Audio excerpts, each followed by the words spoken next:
Coming up in news, the Progressive Liberal Party delays its much-anticipated convention. Find out why straight ahead.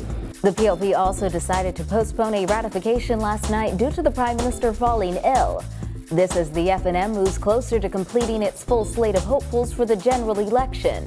Plus, a Hong Kong-based company has entered into negotiations to buy Bahamar.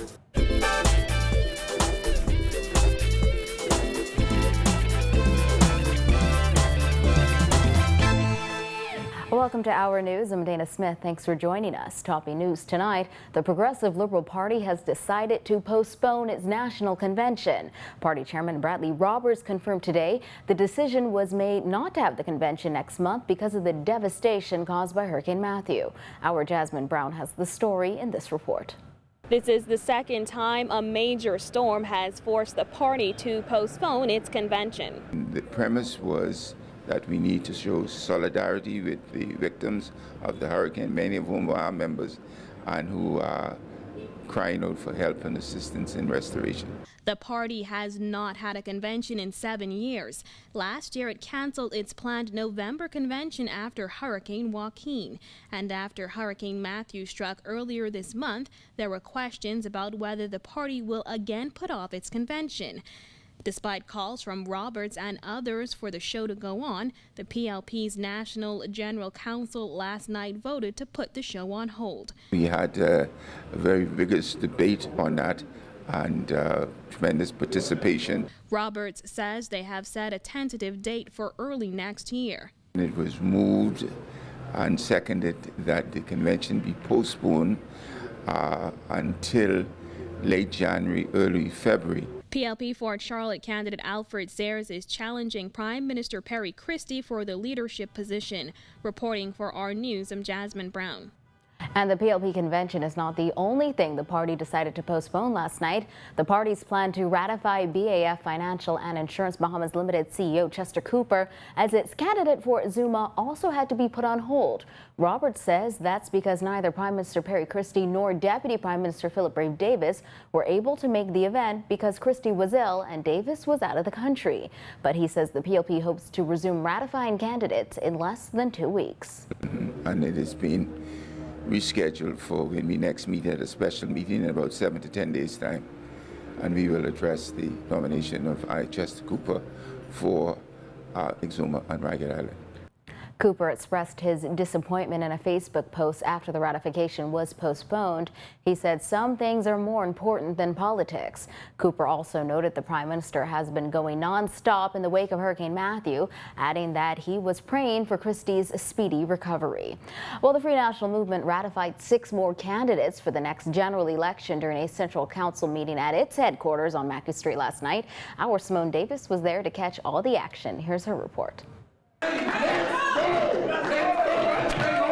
As the Free National Movement moves closer to completing its full slate of hopefuls for the 2017 general election, the party ratified businessman Dionisio D'Aguilar for Montague, attorney Lanisha Roll for Seabreeze, 21-year-old Travis Robinson for Baines and Grantstown, accountant Carlton Boleg for North Andros and the Berry Islands, accountant and businessman Reese Chipman for Centerville, and attorney Raymond Roll for Inglerston. D'Aguilar said he decided to serve in Montague because enough is enough, adding that he plans to focus on a myriad of issues concerning the country's economy.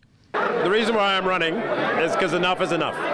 This country is in the doldrums. This country is in despair. Nothing is going good. The economy is declining. We're not in a recession, we're in a depression. Unemployment is outrageously high. Education is getting no better. And there's no hope for the youth. Former FNM Senator Lanisha Roll, who resigned amidst great controversy earlier this year, said she feels honored to be ratified in Seabreeze, and it shows that despite previous controversy, the FNM believes in her. What it says about me as a person and the FNM as a party is that it believes in me. The FNM understands that I'm an individual that will grow.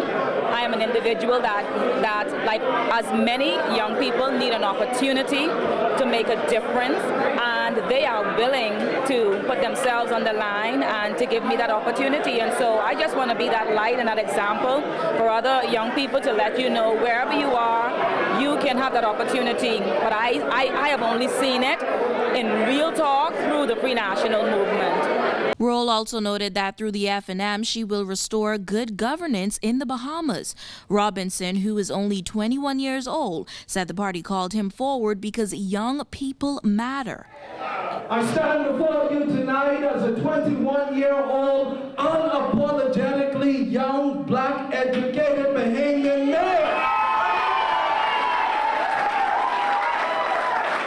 Tonight, I want to send a few words to my young people out there. You know, the F&M has called me forward as a young man to, as we put it throughout this week, to slay the Goliath. Minnis expressed excitement about the prospects for the F&M candidates. What you're seeing tonight is a transformational government. We are transforming, and the present government, very Christian those must go. And you can see they're fired up and ready to kick them out. Minnis also said Reese's commitment in the Centerville community will bring a welcomed approach to Parliament next year, since current Centerville MP Prime Minister Christie did not visit the constituency after Hurricane Matthew. Reporting for our news, I'm Simone Davis. In the wake of recent questions about the future of the stalled Bahamar resort, Hong Kong-based company Chow Tai Fook Enterprises announced last night it has entered into negotiations in relation to the ownership of Bahamar. In a statement, the company, also known as CTFE, said it's prepared to invest millions ahead of the official deal completion through pre-opening activities and employment. CTFE, which owns the Rosewood Hotel Group, describes itself as a world-class developer with immense experience in global hospitality. The company is owned and controlled by the Cheng family and run by billionaire entrepreneur Henry Cheng, who serves as chairman.